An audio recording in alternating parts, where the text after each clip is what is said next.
ಅಬ್ದುಲ್ ಕಲಾಂ ಖುಷಿ ನನಗೆ ಎದಕ್ಕೆ ಹೆಂಗೆ ಸಿಗುತ್ತಪ್ಪ ಅಂದ್ರೆ, ನೀವು ಇದು ಎಷ್ಟು ತಾಸು ಕೆಲಸ ಮಾಡ್ತಿದ್ರು ಸಹ ಇನ್ನೊಂದು ತಾಸು ಹೆಚ್ಚಿಗೆ ಕೆಲಸ ಮಾಡಿದ್ರಂತ ಅಬ್ದುಲ್ ಕಲಾಂ ಅವರು. ನೀವು ಎಷ್ಟು ಕೆಲಸ ಮಾಡ್ತಾರೆ ಅದಕ್ಕಿಂತ ಹೆಚ್ಚಿಗೆ ಒಂದು ತಾಸು ಕೆಲಸ ಮಾಡಿದಾಗೇ ನನಗೆ ಖುಷಿ ಸಿಗುತ್ತೆ ಅಂದ್ರೆ ಅಬ್ದುಲ್ ಕಲಾಂ. ಅದೇ ರೀತಿಯಿಂದ ಇವ್ರಿಗೆಲ್ಲ ಇಷ್ಟು ನಾಲೆಜ್ ಐತಿ, ಇವರೆಲ್ಲ ಎಲ್ಲ ಫೀಲ್ಡ್ ಬಿಟ್ಟು ಶಿಕ್ಷಣ ಫೀಲ್ಡಿಗೆ ಬಂದಾರಂದ್ರೆ ಎಲ್ಲರಿಗಿಂತ ಶ್ರೇಷ್ಠವಾದ ಫೀಲ್ಡ್ ಅನ್ಕೊಂತೀನಿ. ಮೇಬಿ ನಾನು ಇದು ಎಲ್ಲರಿಗಿಂತ ಜಗತ್ತೊಳಗೆ ಯಾವುದು ಎಲ್ಲರಿಗೂ ಶ್ರೇಷ್ಠವಾದ ಫೀಲ್ಡ್ ಇದೆ. ಎಲ್ಲರನ್ನ ಸೃಷ್ಟಿ ಮಾಡೋದು ನಮ್ಮ ಕಡೆಯಿಂದಲೇ ಸೃಷ್ಟಿ ಆಗ್ತಾರೆ. ಎಲ್ಲ ಪ್ರತಿಯೊಬ್ಬ ವಿದ್ಯಾರ್ಥಿಗಳಾಗಿರಲಿ, ಇಂಜಿನಿಯರ್, ಡಾಕ್ಟರ್ ಆಗಲಿ, ಟೀಚರ್ಸ್ ಇದ್ರೂ ಅವ್ರು ಸೃಷ್ಟಿ ಆಗೋರು. ಅದೇ ರೀತಿಯಿಂದ ಈ ಎಲ್ಲ ಮೇಬಿ ಒಂದು ಲೇಡೀಸೇ ಬಂದ್ಬಿಟ್ಟ ನಮ್ಮ ಶಾಲೆ ಒಳಗೆ. ಈಗ ಎಲ್ಲ ಲೇಡೀಸ್ ಜಾಸ್ತಿ ಇರೋದನ್ನ ಒಂದು ಸಣ್ಣದು ಹೇಳ್ತೀನಿ. ಇಂಗ್ಲೀಷ್ ಒಳಗೆ ಪೊಯಿಟ್ರಿ ಹೇಳ್ತಾರೆ, ಇಂಗ್ಲೀಷ್ ಒಳಗೆ ನಿಮ್ಮ ಕನ್ನಡದಾಗ ಹೇಳ್ತೀನಿ. ಅದನ್ನು ಒಂದು ತತ್ತಿನ ನಾವು ಹೊರಗಿಂತ ನಾವು ಪ್ರೆಷರ್ ಹಾಕಿದ್ರು ಒಂದು ತತ್ತಿಗೆ ಒಳಗಿರೋ ಮರಿ ಸಾಯ್ತಂತವ್ರು ತತ್ತಿ. ಅದೇ ಒಂದು ಹೆಣ್ಣು ಮಗಳು ಆ ತತ್ತಿ ಹೊಟ್ಟಿ ಇದ್ದಂಗೆ ಹೊರದು ಆ ತತ್ತಿನ ನಾವು ಹೊರಗೆ ಹಾಕಿದ್ರೆ ಆ ಮರಿ ಬದುಕತ್ತಂದ.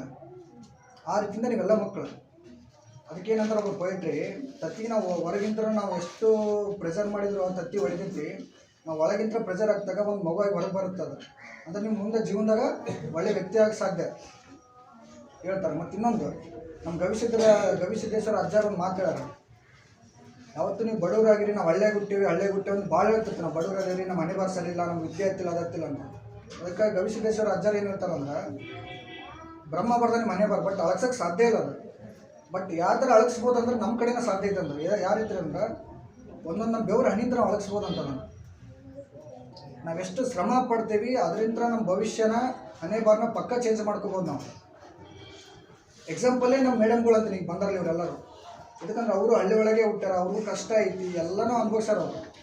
ಆದರೂ ಇಲ್ಲಿ ಇದೇ ಶಾಲೆಗೆ ಓದಿ ಸರ್ ಜೊತೆ ಕುಂತು ಅವರು ಶಿಕ್ಷಕರು ಅನ್ಸ್ಕೊತಾರಪ್ಪ ಅಂತ ಈ ಶಾಲೆಗೆ ಬಂದು. ಎಂಥ ಪ್ರೌಡ್ ಫೀಲ್ ನೋಡ್ರಿ. ಅದು ಖುಷಿ ಆಗುತ್ತಿಲ್ಲ ಎಲ್ಲರಿಗೂ. ನಮ್ಮ ಶಾಲೆಗೆ ಓದಿದ್ದಾರೆ ಮತ್ತು ಅವರೇ ಟೀಚರ್ ಆಗ್ತಾರಂದ್ರೆ ಅದು ಎಂಥ ಪ್ರೌಡ್ ಫೀಲಿಂಗ್ ನೋಡಿ. ಇದರಂಥ ಪ್ರೌಡ್ ಫೀಲಿಂಗ್ ಜಗತ್ತೊಳಗೆ ಖುಷಿ ವಿಷಯ ಅನ್ಕೊಂತ ನನಗೆ. ದುಃಖಕರ ಸಂಗತಿಯಲ್ಲಿ ಇವತ್ತು ಬೆಳ್ಕೊಡೋದು ಇದು ಖುಷಿ ವಿಷಯ ಇದೆ. 3 ಮಂದಿ ಓದಾರ ಅಂತ ಹೇಳಿದ್ರು. ನಮ್ಗೆ ಗದ್ದೆ ಮೇಡಮ್ ಓದಿದ್ದು ಗೊತ್ತಿದ್ದಿಲ್ಲ, ಬಟ್ ನನಗೆ ಭಾಳ ಖುಷಿ ಆಗೋದಿಲ್ಲ. ಈಗ ಪ್ರತಿಯೊಬ್ಬರ ಬಗ್ಗೆ ಹೇಳ್ಬೇಕಂದ್ರೆ ಪೂಜಾ ಮೇಡಮ್ ಹೇಳ್ಬೇಕಂದ್ರೆ ನನಗೆ ಅಷ್ಟು ಒಡನಾಟ ಇದ್ದಿಲ್ಲ. ಅವರು last time Devaraj sir, correct sir ಭಾಳ ಒಡನಾಟ ಇದ್ದರು. ಯಾಕಂದ್ರೆ ಅವರು ಬಾಯ್ಸ್ ಇದ್ರು, ನಾವು ಇದ್ವಿ, ಫುಲ್ ಜೊತೆಗೆ ಅಡ್ಡಾಡ್ತಿದ್ವಿ. ಬಟ್ ನನಗೆ ಯಾರು ಮುಂಜಾನೆ ಗುಡ್ ಮಾರ್ನಿಂಗ್ ಹೇಳೋ ಗೊತ್ತಿಲ್ಲ, ಪ್ರತಿದಿನ ನಾವು ಬಂದಾಗ ಪೂಜಾ ಮೇಡಮ್ ಪಕ್ಕ ಹೇಳ್ತಿದ್ರು ಗುಡ್ ಮಾರ್ನಿಂಗ್ ಸರ್ ಅಂತ. ಅವಾಗಿಂದ ನಮ್ದು ಸ್ಟಾರ್ಟ್ ಆಯ್ತು ಮೇಡಮ್ ಕನ್ವರ್ಸೇಷನ್ ಸ್ಟಾರ್ಟ್ ಆಯ್ತು.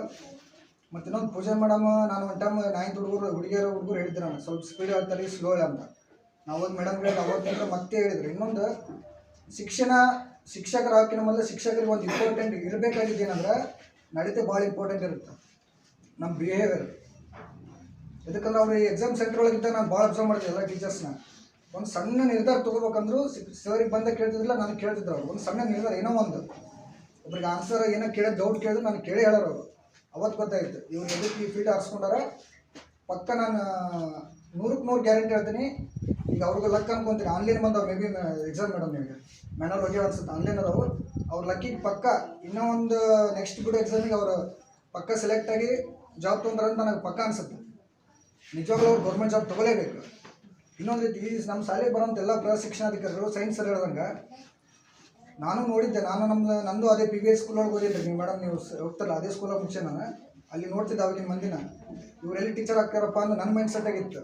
ಬಟ್ ಈ ಶಾಲೆ ಬರೋಂಥ ಎಲ್ಲ ಪ್ರಶಿಕ್ಷಣಾಧಿಕಾರಿಗಳು ಎಷ್ಟು ಟ್ಯಾಲೆಂಟೆಡ್ ಆದ್ರಂದ್ರೆ ಈಗ ಶಿಕ್ಷಕರು ಆದಂಗೆ ಅವರು ಗೌರ್ಮೆಂಟ್ ಜಾಬ್ ಇದ್ದಂಗೆ ಅವರು ಎಷ್ಟು ಚಂದ ಹೇಳ್ತಾರೆ, ಎಷ್ಟು ಹುಡುಗ ಜೊತೆ ಒಡನಾಟ ಹೆಂಗೆ ಅವ್ರದ್ದೆಲ್ಲ. ಈಗಾಗಲೇ ಶಿಕ್ಷಕರಾಗಿರೋ ಅನ್ಕೊಂತೀನಿ. ಅವ್ರು ನೆಕ್ಸ್ಟ್ ಬರೋವಂಥ ಸ್ಟೆಪ್ ಅವರ ಕಷ್ಟಗಳಾಗಿ ಲೈಫ್ ಸೆಟ್ಲಾಗಲಿ, ಅವ್ರು ಏನೇನು ಕನಸು ಅಂದ್ಕೊಂಡ್ರೆ ಎಲ್ಲ ಇರಲಿ ಅನ್ಕೊತೀನಿ.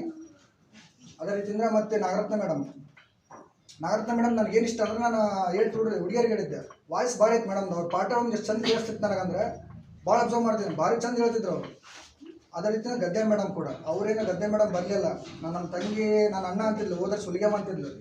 ಅವ್ರ ಅಕ್ಕರಾಗಬೇಕು ಅವರು. ಆ ಹುಲಿಗೆಮ್ಮ ನನ್ನ ಫೋನ್ ಹಚ್ಚಿದಾಗ ಭಾಳ ಖುಷಿ ಆಯ್ತು. ನಮ್ಮ ಅಕ್ಕ ಬರ್ತಾಳೆ ಸರ್ ಹೇಳಿದ್ರೆ ನಿಮ್ಮ ಬಗ್ಗೆ ಅಂತ ಭಾಳ ಖುಷಿ ಆಯ್ತು. ಅದೇ ರೀತಿಯ ಪೂಜಾ ಮೇಡಮ್ ಬಗ್ಗೆ ಹೇಳ್ಬೇಕಂದ್ರೆ ಅವರ ಅಣ್ಣ ಸಚಿನ್ ಅಣ್ಣ ಗೊತ್ತಲ್ಲ ನಿಮಗೆಲ್ಲ ಸಪ್ಲೈರ್, ನಮ್ಮ ಶಾಲೆ ಭಾಳ ಹೆಲ್ಪ್ ಮಾಡಿದಾರೆ ಅವರು. ಹೋದರ್ಸ್ ಫಂಕ್ಷನಿಗೂ ನಾವು ಕೊಟ್ಟಷ್ಟು ರೊಕ್ಕ ಇಸ್ಕೊಂಡು ಒಂದು 20,000 ಅಂತ ಬಿಲ್ ಬರೀ 2,000 ರೂಪಾಯಿದಾಗ ಇಸ್ಕೊಂಡ್ರು. ಮತ್ತು ಶರಣಪ್ಪ ಅವ್ರ ತಮ್ಮ ಆಗ್ಬೇಕು. 1.5 ತಿಂಗಳು ನಮ್ಮ ಕಬಡ್ಡಿ ಹೇಳ್ಕೊಟ್ರು. ಅವ್ರು ಯಾರು ಹೇಳ್ಕೊಡ್ತಾರೆ ಈ ಜಗತ್ತೊಳಗೆ? ಸಾಧ್ಯ ಇಲ್ಲ. ಎಲ್ಲ ಕೆಲಸಗಳು ಬಿಟ್ಟು ಅವ್ರ ಮನೆ ಕಷ್ಟಗಳೆಲ್ಲ ಬಿಟ್ಟು ನಿಮ್ಗೆ ಹೇಳ್ಕೊಟ್ರು. ಇದಕ್ಕೆ ಈ ಶಾಲೆಗಿರೋಂಥ ಒಂದು ಗೌರವಕ್ಕಷ್ಟೇ ಅವ್ರು ಹೇಳ್ಕೊಟ್ಟಿದ್ದು. ಈ ಶಾಲೆಗೆ ಅಂಥ ಮಹತ್ವ ಐತಿ. ಈ ನಮ್ಮ ತಂದೆಯವ್ರು ಇದ್ದಿಲ್ಲ, ಆದರೂ ನಮ್ಮ ತಂದೆಯವ್ರನ್ನ ಇಷ್ಟೊತ್ತ ನೆನೆಸಿದ್ರು ಪೂಜೆ ಮಾಡೋಣ. ಅದು ಭಾಳ ಖುಷಿ ಆಯ್ತು ನನಗೆ. ಅಲ್ಲೇ ಗೊತ್ತಾಗ್ತಾವ ಅವ್ರು ಎಷ್ಟು ನಾಲೆಜ್ ಐತೆ ಅಂತ. ಮೇಡಮ್ ನಿಮ್ದು ಲೈಫ್ ಮುಂದೆ ಏನು ಅಂದ್ಕೊಂಡಿರಿ ಪಕ್ಕ ಇರುತ್ತೆ ಮೇಡಮ್. ಹಂಗೆ ನೀವು ಇನ್ಮೇಲೆ ಏನು ಮಾಡಿರಿ, ಈಗ ಯಾವ ಥರ ಇದ್ರಿ, ನಿಮ್ಮ ಬಿಹೇವಿಯರ್ ಯಾವ ಥರ ಐತೆ ಅದನ್ನೇ ಕ್ಯಾರಿ ಆನ್ ಮಾಡಿರಿ ಮೇಡಮ್. ಯಾವತ್ತೂ ನಮ್ಮ ಟ್ಯಾಲೆಂಟ್ ಐತೆ ಅಂತ ಯಾರು ಕಂಡಿಡಲ್ಲ ಮೇಡಮ್. ನಮ್ಮ ಬಿಹೇವಿಯರ್ ಮ್ಯಾಗ ನಮ್ಮನ್ನ ಅಳಿತಾರೆ, ನಿಮ್ಗೆ ಗೊತ್ತಿದೆ ಮೇಡಮ್. ಎಲ್ಲರೂ ಅದನ್ನೇ ಫಾಲೋ ಮಾಡಿ. Thank you so much.